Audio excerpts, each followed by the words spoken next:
Abra sua Bíblia no livro de Ageu.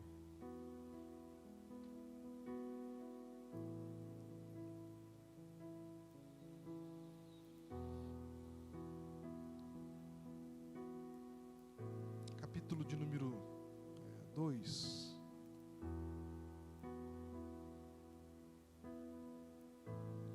Você consegue colocar para a gente aqui?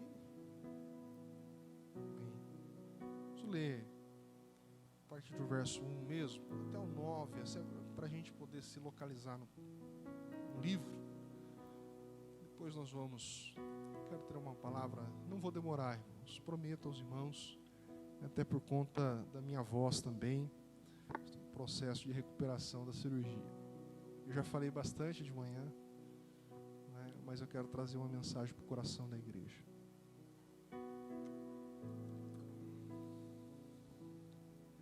Diz assim: no segundo ano do rei Dário, no 7º mês, ao 21º do mês, veio a palavra do Senhor por intermédio do profeta Ageu, dizendo: fala agora a Zorobabel, era um homem, filho de Salatiel, governador de Judá, e a Josué, filho de Josadaque, o sumo sacerdote, e ao resto do povo, dizendo: Zorobabel e Josué seriam os líderes, então, desse movimento, mas a palavra era para todo o povo.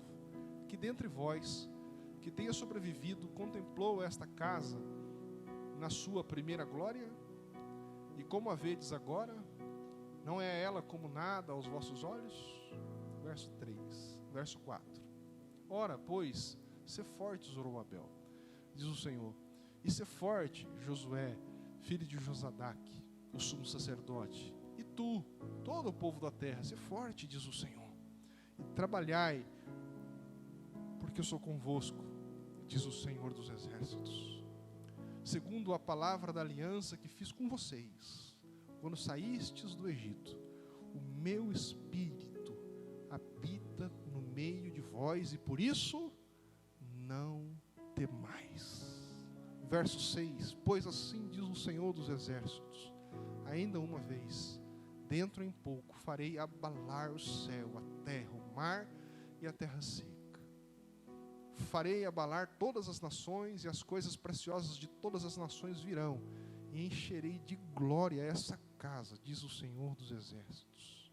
Minha é a prata, meu é o ouro, diz o Senhor dos exércitos. Verso 9, e aqui terminamos: a glória dessa última casa será maior do que a primeira, diz o Senhor dos exércitos, e nesse lugar darei paz, diz o Senhor dos exércitos. Quem garante é o Senhor dos exércitos. Obrigado, Senhor, por sua palavra, que foi direcionada primeiramente ao teu povo há tanto tempo atrás, mas que também apenas há uma leitura simples, nós já sentimos no coração o seu Espírito falando conosco por meio dela. Como é viva a sua palavra, Senhor. Como é diferente ler a sua palavra, em detrimento de outros livros, que possam até ter palavras bonitas, poéticas, bem encaixadas, mas a tua palavra é a verdade, que fala ao nosso coração, e o teu Espírito testifica que é o Senhor falando conosco. Então, Senhor, que a tua palavra fale conosco mais uma vez nessa noite, em nome de Jesus. Amém e amém. Irmãos, apenas para contextualizar, e vou ser bastante simples, o povo de Israel, eles viviam um tempo bom, debaixo da bênção, da graça de Deus, construíram, através de Davi, depois de Salomão. Davi deixou tudo preparado e Salomão fez o templo, e ali eles viviam e glorificavam a Deus. A Bíblia diz que, enquanto eles adoravam a Deus, a graça de Deus, a Shekinah de Deus, a glória visível de Deus descia sobre aquele lugar de forma extraordinária, e todos ali adoravam a Deus, o povo era próspero e tudo caminhava bem. Por conta da desobediência do povo, por alguns estatutos de Deus, a Bíblia diz que Deus permitiu que o povo de Israel fosse invadido por povos estranhos, e não apenas povos estranhos invadiu Jerusalém e o povo de Israel e os saquearam, mas também levou quase todo o povo como escravos, principalmente homens e mulheres bonitos, capacitados, levaram todos. Deixaram lá apenas os velhos, pessoas doentes que dariam problema para eles, eles largaram, mas aqueles que eram mão de obra boa, levaram tudo embora. E acabou com o povo de Israel, por conta da desobediência do povo a Deus, e Deus então tirou a sua proteção, tirou a sua mão de sobre o povo, e o povo ficou à sua própria sorte. Aprenda isso, irmãos. Deus, Ele não faz mal a ninguém. Deus simplesmente tira a sua boa mão sobre a vida dos desobedientes. Aqueles que não querem mais estar debaixo da sua mão, Ele simplesmente e educadamente tira suas mãos. E quando nós não estamos com a mão de Deus estendida sobre as nossas vidas, nós estamos à mercê da sorte, somos presas frágeis e muito fáceis para sermos engolidos por Satanás. E é por isso que nós precisamos todos os dias buscarmos ao Senhor de todo o nosso coração, pedimos misericórdia a Deus pelos nossos erros e pecados, e todos os dias buscarmos com zelo vivermos uma vida de obediência a Deus, para que nós estejamos debaixo da sua boa mão. E normalmente é assim, quando a gente está em um tempo bom, de vitórias, de graça, de glória, a gente acha que conseguiu aquilo por nosso próprio esforço. Sim, a impressão é essa, porque de fato foi pelo nosso esforço. Mas Deus te deu a condição para você chegar até aquele lugar. Deus te deu saúde, te deu graça, te deu meios, abriu a porta, fez com que tudo acontecesse para que você pudesse chegar naquele tempo bom. E normalmente o nosso coração se envaidece e a gente acha que nós somos os bons. E nos esquecemos do Senhor. Foi isso que aconteceu com o povo. E o povo então abandonou Deus. Então quando o povo abandonou Deus, Deus simplesmente falou até para mostrar para o povo de Israel que de fato as bênçãos que eles tinham, só tinham porque a mão do Senhor estava estendida sobre eles, até com uma forma didática de Deus. Deus tirou toda a proteção e o povo então, Deus não mandou nenhum rei estranho ir lá fazer maldade para Israel. Deus simplesmente tirou a sua proteção e os inimigos vieram e saquearam Israel e levaram eles embora. Mas estando o povo de Israel longe da sua terra, cativos em uma nação distante, a Bíblia diz que aquele povo se arrependeu. Mesmo distante, aquele povo se arrependeu e falou assim: nossa, puxa, era tão bom quando a gente vivia lá em Jerusalém, quando a gente obedecia a palavra de Deus, quando nós íamos todos os sábados à casa do Senhor, entregávamos ao Senhor os nossos sacrifícios, e o povo se juntava e cantava e adorava a Deus. Que saudade daquele tempo. E aquele povo então sendo tratados como escravos, longe da sua terra, separados dos seus irmãos e parentes, por causa da dor, se lamentaram e se arrependeram. Puxa vida, queira o Senhor ter misericórdia de nós e nos dar a oportunidade de voltarmos para lá. E a Bíblia então nos ensina que o Senhor levanta profetas para falar em relação a isso. Deus usa, por exemplo, Esdras, Neemias, para que pudesse voltar para Jerusalém e reconstruir os muros, reconstruir a cidade de Jerusalém, e o povo de Israel começa a voltar para lá. E aqui no livro do profeta Ageu, a gente aprende que o povo de Israel estava voltando para Jerusalém, mas novamente estavam de alguma forma se esquecendo de dar prioridade às coisas de Deus. Foram para suas casas, estavam reconstruindo as suas mansões, seus parques, suas coisas. Então levanta Ageu e diz: olha, vocês precisam se lembrar também de reconstruir o templo, porque é lá onde nós falamos com o nosso Deus.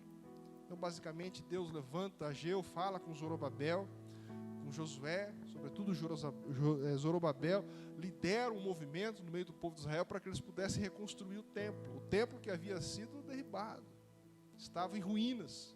E aí, irmãos e irmã Dora, eles vão lá e reconstroem o templo, não mais com a beleza de Salomão, não mais com o investimento glamuroso que foi feito na época de Salomão, mas eles vão lá, colocam uma escora, levanta, arruma.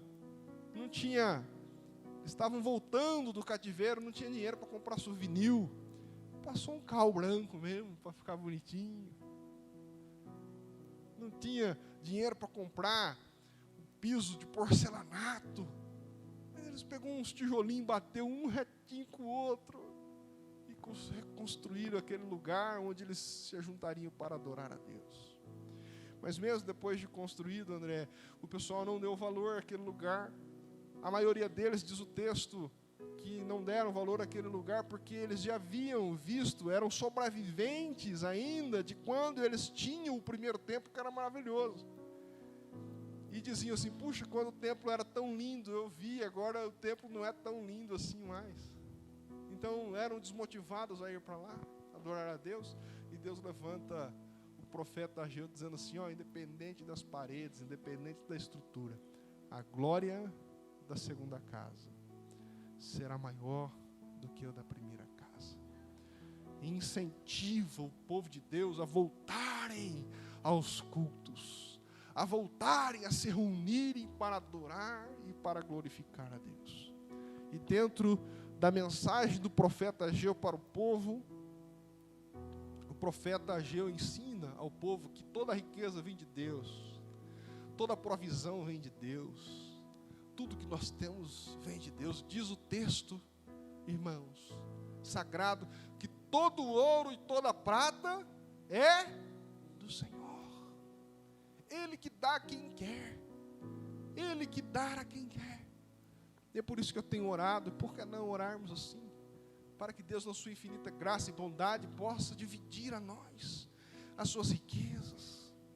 Porque muitas vezes vemos a riqueza da mão de ímpios, usando as riquezas para o mal, para patrocinar ideologias que matam, que fazem tantas coisas. Então, por que não Deus colocar as riquezas nas mãos dos seus filhos? O texto diz que o ouro e a prata é do Senhor. Irmãos, nada do que nós temos é nosso. O que nós temos foi o que Deus aprove nos dar. E Ele pode dar mais, mas Ele também pode tirar, porque tudo é dele.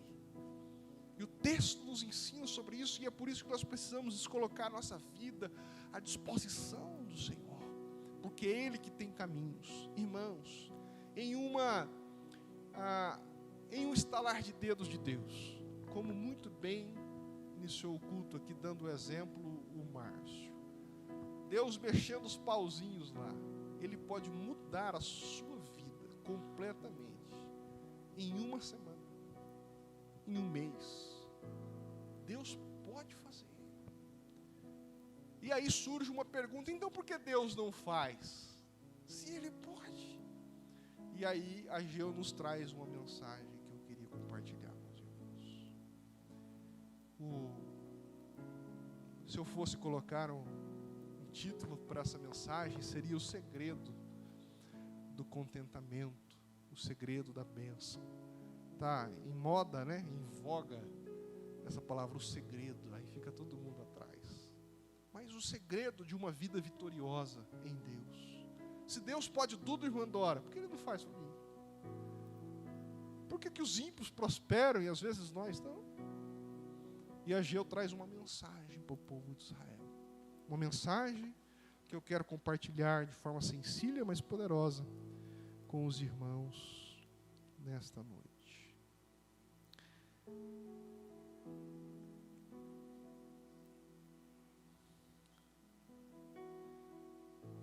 O conteúdo do profeta Ageu, ele é maravilhoso.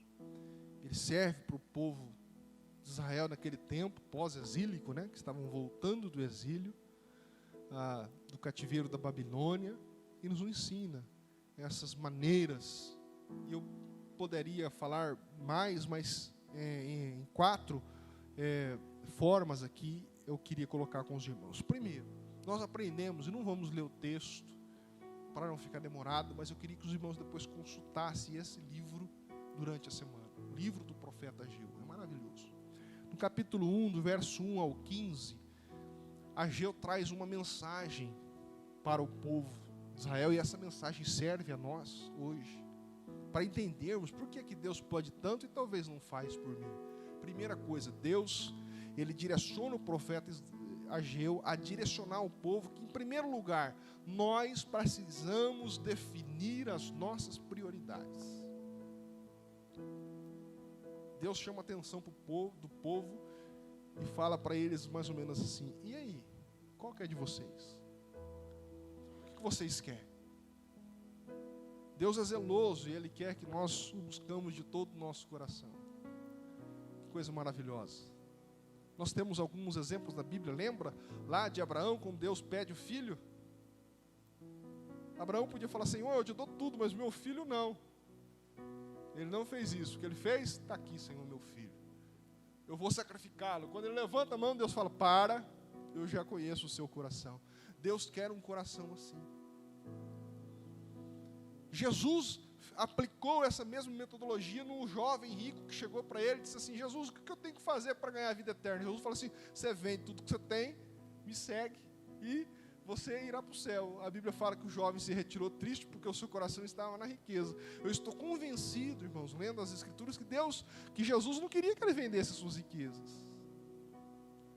Jesus fez essa experiência justamente, se ele falasse: não, tá bom, Jesus, eu vou vender, assim como Deus falou para Abraão, para Abraão, Deus faria para aquele rapaz: não precisa vender tudo não, eu só fiz isso para testar o seu coração.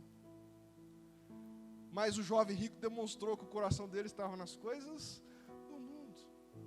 E às vezes Deus nos chama a termos uma postura de definir quais são as nossas prioridades. E escolhas são muito difíceis. Escolhas entre o certo e errado é fácil, porque embora você possa escolher o que é errado, mas você sabe o que é o certo, não é? Então é fácil saber o que é o certo entre o certo a fazer. Agora, o grande problema das nossas vidas, o irmão Rogério, é definir entre duas coisas que as duas são certas. Mas entre essas duas coisas certas, qual é a prioridade da minha vida? Não é? O que tem de mal eu empreender um esforço a mais, ganhar um dinheiro a mais? Que mal tem nisso? Não tem mal nenhum. Mas quando esse trabalho a mais compete com a nossa vida espiritual, compete com as nossas a nossa vida de culto ao Senhor, e a gente faz uma opção por deixar o culto ao Senhor e escolhemos o que é certo também, mas às vezes nós estamos entre duas coisas certas, mostrando pela nossa prática que o nosso coração está mais nas coisas materiais do que nas coisas do Senhor.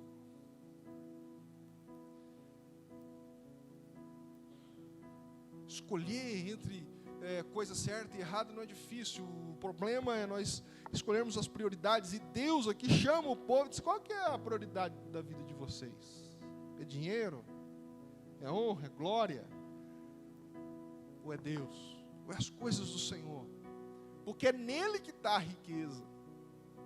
Se nós o definirmos como prioridade das nossas vidas, é dele que virá também as saídas para a nossa vida, as saídas para a nossa história. E é isso que Ageu trabalha no coração do povo.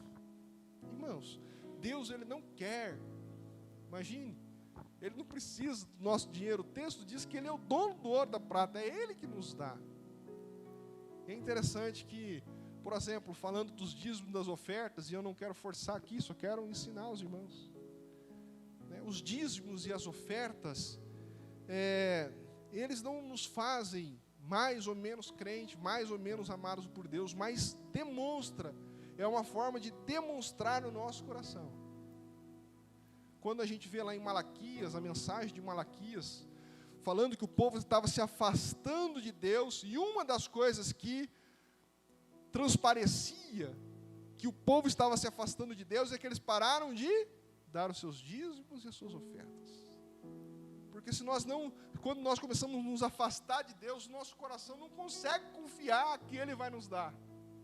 E aí a gente então fala: poxa, eu não vou dar o dinheiro, não vou dar minha oferta ao Senhor não, que vai fazer falta para mim. E a gente tem boas justificativas, né? A gente sabe até fazer uma cara legal. Assim: pastor, Deus também, pastor, não vai deixar faltar as coisas na minha casa, né? Mas é uma fragilidade de fé. Ô, pastor, você acha, pastor, né? Claro, óbvio. Deus não vai, o apóstolo Paulo ensina assim: quando você for ofertar e dizimar, faça isso com alegria. Se não tiver alegria, não faz, né? Não faz. Mas demonstra a falta de fé que temos, por exemplo, na provisão do Senhor. E às vezes a gente brinca, né? A gente faz piadas e tal com o nosso irmão Edir Macedo. Mas, irmãos, aquele homem, eu não estou falando dos erros dele, porque ele tem muito também, igual nós todos aqui temos. Mas pensa um homem de fé. Ele não tinha nada. O Edir Macedo sabia. O Edir Macedo era um jovem pobre, não tinha bicicleta para andar.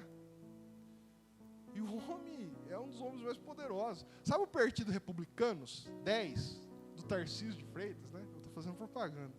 Então, o Partido Republicano foi fundado pelo Edir Macedo.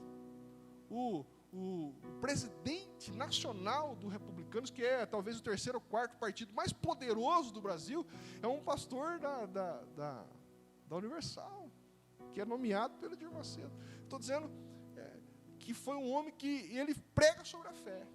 É errado que ele só prega sobre isso, não prega mais nada, né? Mas naquele jeitinho dele com as mãozinhas, irmão, vocês têm que dar, e Deus vai devolver. Quanta gente, na inocência, acreditou naquela palavra e foram vitoriosos, porque o coração estava em Deus. Entende, irmãos? E às vezes nós, que nos achamos mais prudentes, mais bíblicos, mais santos, nós que achamos que fazemos parte de uma igreja tradicional, a gente não tem a fé daqueles irmãozinhos que estão começando lá. Uma igreja cheia de problemas doutrinários, sim, mas na questão da fé, eles acreditam mesmo. E às vezes nós, aqui, cheio de teologia, com um pastor formado, cheio de livro, cheio de computador, cheio de coisa, não temos a fé. Não acreditamos que Deus pode fazer, que Deus pode dar, que Deus pode levantar do meio da nossa igreja simples homens com capacidade financeira extraordinária, homens com capacidade intelectual extraordinárias. Não conseguimos crer de verdade que os nossos filhos poderão ser médicos, doutores, políticos, homens e mulheres poderosos. Não temos essa capacidade. E lá, muitas vezes, os nossos irmãozinhos lá, em uma igreja sem doutrina, em uma igreja com erros teológicos, mas na parte da fé eles confiam, e os filhos deles estão sendo prósperos. E nós aqui falando mal, olha lá, andando no sal. Ele sai do sal e entra numa Hilux, e você sai daqui cheio de teologia, e entra num carro velho para ir para casa. Você se assustou, né? Vendo o pastor falar de Edir Macedo hoje. Eu estou falando isso para mexer na nossa fé, para mexer no nosso espírito, porque Deus pode todas as coisas. Deus pode todas as coisas. E talvez o que mais ofende a Deus, irmãos, nem é um procedimento teológico errado. Não estou defendendo aqui a heresia. Talvez a falta de confiança nele o ofende mais. A falta de fé em Deus talvez o ofende mais do que, às vezes, um pensamento mais diferente, talvez não uma boa teologia, e às vezes nós estamos arrotando boa teologia. A minha igreja, sim, sou formado nos vernáculos da teologia, e a sua vida capengando. Seus filhos não prosperam. A sua casa com problemas estruturais, emocionais, evidentes. A sua vida espiritual com problemas graves e sérios. E aonde estão as promessas do Senhor que diz que nele nós teríamos vida abundante? Onde estão as promessas do Senhor, que Ele nos faria cabeça e não cauda? Onde estão as promessas do Senhor? Se Ele é poderoso, então nós precisamos trilhar um caminho para alcançar dEle essa graça. E o primeiro é definir a prioridade. Essa é uma mensagem. Qual que é a sua prioridade de vida? Honrar o Senhor, colocar toda a sua vida em Deus, a ponto de se jogarem em Deus. O Senhor nunca vai nos deixar abalar, mas essa é uma mensagem espetacular. Ou vivemos e continuamos, vivemos uma vida medíocre. Quando você morrer vai para o céu, vai, pela graça vai para o céu. Vai para o céu também. A graça salvadora do Senhor te alcança e vai para o céu. Mas nessa vida, nós podemos mais. Aprenda a priorizar as coisas certas na sua vida. Sabe? Mentalize. Dá um tapa no seu cabeção assim. Fala, Senhor, me ensina a priorizar as coisas corretas na vida. As coisas certas na vida. Para ter uma vida de contentamento e felicidade. Segunda coisa, segunda ensinamento da pregação de Ageu, e agora vou mais rápido, é dominando os pensamentos. Capítulo 2, do verso 1 até o 9, foi o tempo que nós lemos aqui. Dominar a nossa cabeça. Nossa cabeça vai ser levada para isso ou para aquilo. Sempre vai ter alguma coisa prioritária na nossa cabeça. Não é? Sempre vai ter na nossa cabeça uma coisa que, nossa, aquilo, não, pastor, esse mês não dá para mim assim, pegar firme com Deus, porque esse mês, nossa, o mês que vem é outra coisa, o mês que vem é o filho, outro mês é a sogra, outro mês é o presidente, outro mês é... Firme a sua cabeça. A fé tem a ver também com um culto racional, o apóstolo Paulo nos ensina. Não, eu tenho prioridades. Eu sei o que eu quero. Eu vou fazer isso. Eu quero, da parte do Senhor, que o Senhor me dê a graça de dominar os meus pensamentos e não deixe os meus pensamentos voando, mas que os meus pensamentos estejam em Deus. Não se iludam. Os governantes, os homens, as mulheres do mundo, por mais poderosos que eles sejam, eles não poderão fazer nada por você se a boa mão do Senhor não cooperar com isso. Só Deus pode fazer. E Deus conhece o seu coração. Não dá para enganar Deus. E é por isso então que nesta noite o Senhor nos chama a voltarmos os nossos pensamentos a Ele, porque Ele tem graça para as nossas vidas. Irmãos, Deus pode fazer coisas extraordinárias. Imagina o que Deus pode fazer na nossa vida. Olha o que Deus fez na vida do Edir Macedo. Nem teologia ele tem. Se eu for fazer um debate teológico com ele, eu destruo ele, mas na fé,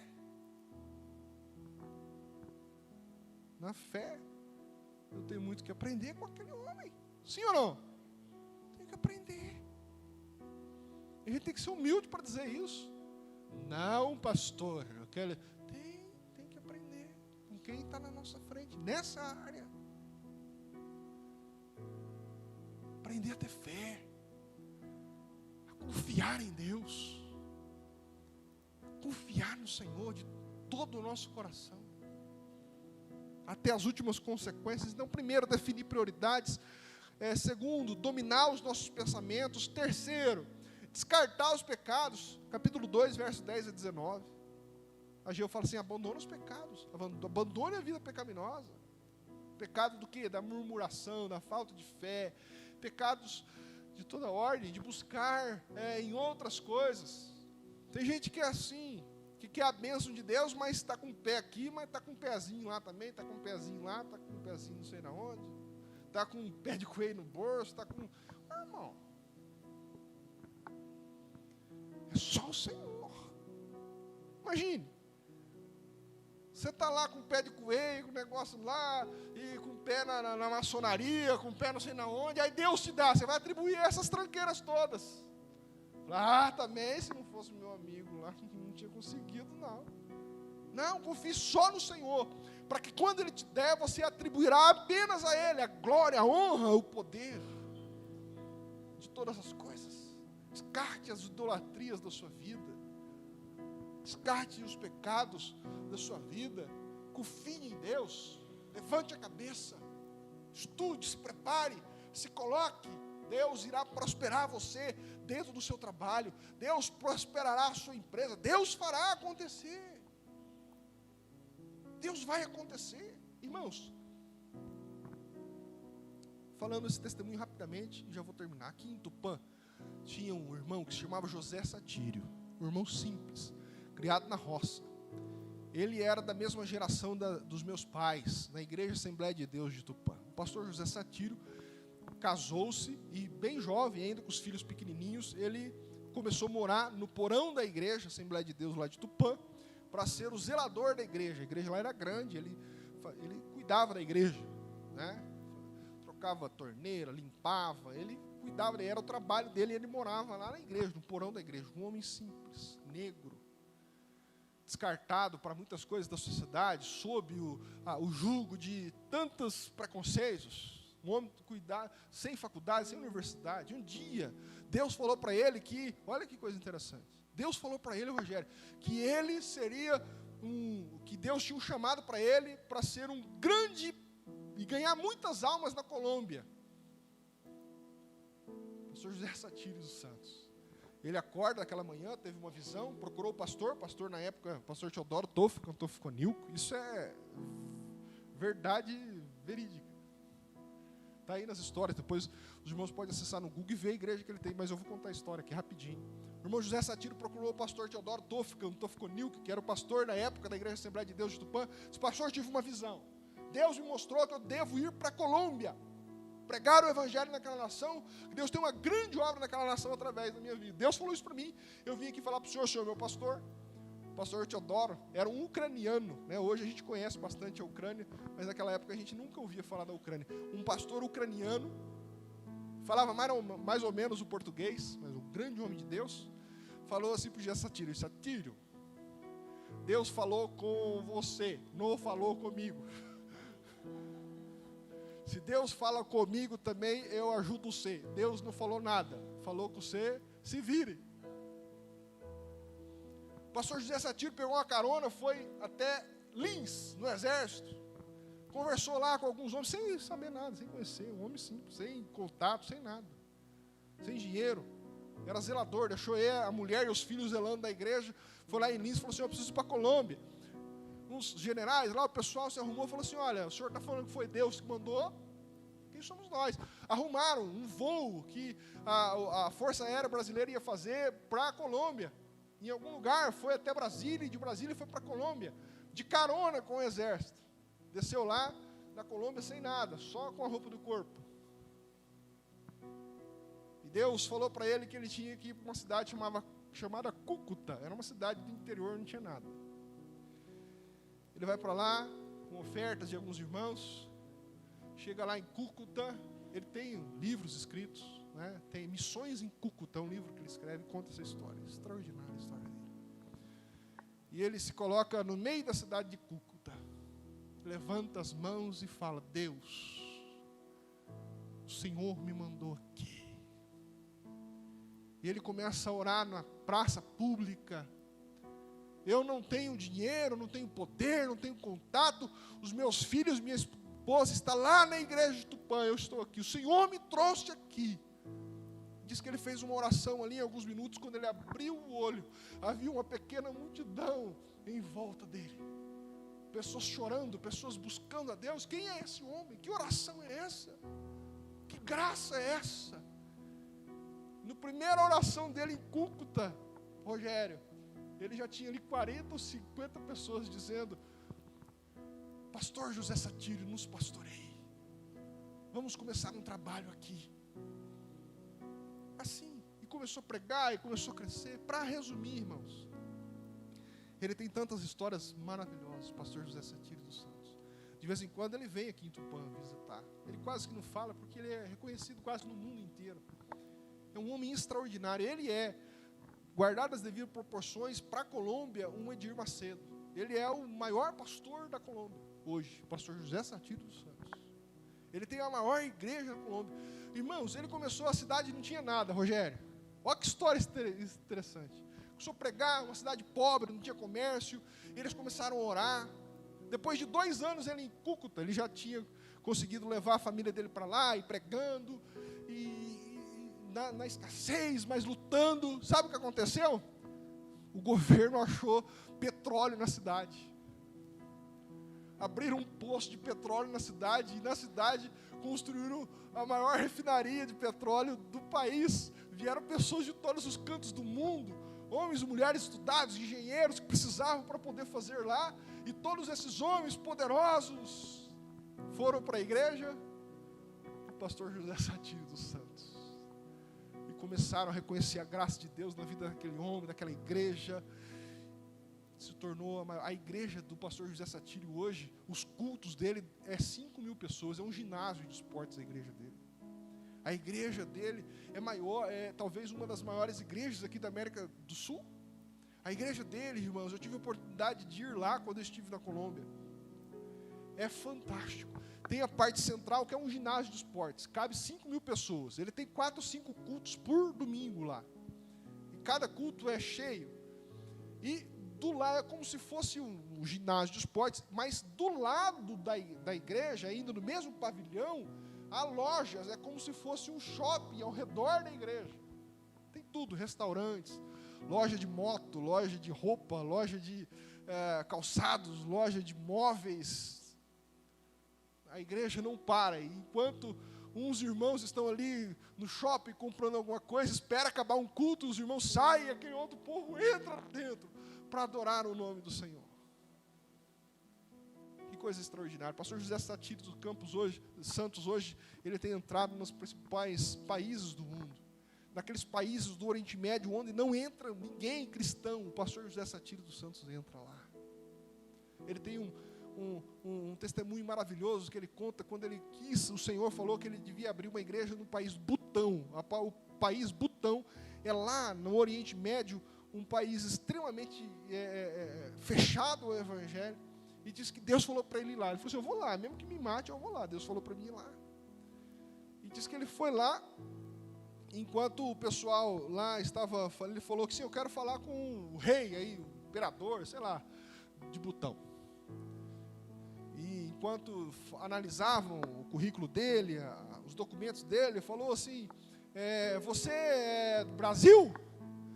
Aí ele falou: sim, eu sou brasileiro, sou do Brasil. Falando em inglês, obviamente. Aí disse que aqueles homens ficaram todos contentes. Ah, Brasil, Pelé, Zico. Nunca tinha ido um brasileiro lá. E ficaram contentes. Isso, Pelé, Zico. E disse assim: o nosso rei aqui de Butão ama o futebol brasileiro, ele quer te ver. Aí ele foi lá e conversou com um homem poderoso.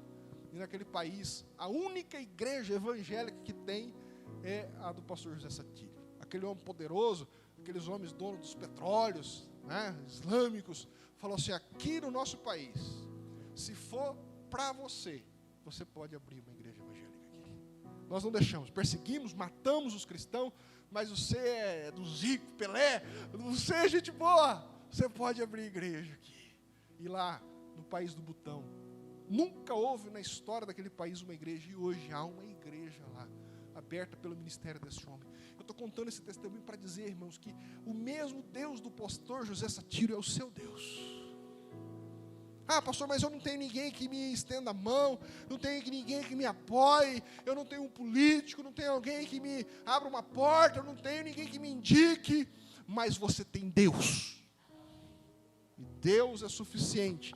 Se você o buscar de todo o seu coração, definir as suas prioridades, dominar os seus pensamentos, descartar os pecados e, por último, depender exclusivamente das promessas de Deus.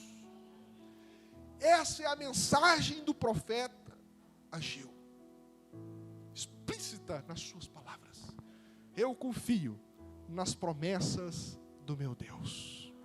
Eu não sei como, eu não sei quando, mas eu sei que todas as suas promessas hão de cumprir na minha vida, hão de cumprir na vida da nossa igreja. Deus vai fazer, Deus vai prosperar as nossas famílias, Deus abrirá portas, Deus vai movimentar o cenário, vai movimentar a terra. O texto que nós lemos aqui, diz que Deus iria abalar as terras, iria mexer com as nações, iria fazer o que for possível para que os seus filhos fossem abençoados. Deus vai fazer coisas extraordinárias com os seus negócios, com a sua vida, com as suas finanças, com os seus filhos, para que as promessas dele sejam efetivadas na sua vida, a fim de que você possa glorificá-lo para todo sempre. Amém? Deus é poderoso e pode fazer muito mais. Creia, levante a cabeça. Não, pastor, o senhor não sabe, estou passando um tempo tão difícil. Eu sei, eu também não tenho passado tempos fáceis, mas o nosso Deus é aquele que honra o homem e a mulher. É justamente nos momentos difíceis que Ele testa a nossa fé, para nos levar a lugares altos e nós não sermos com isso exaltados, mas nós atribuirmos a Ele a honra, a glória, o louvor e o domínio. Amém. Fique em pé.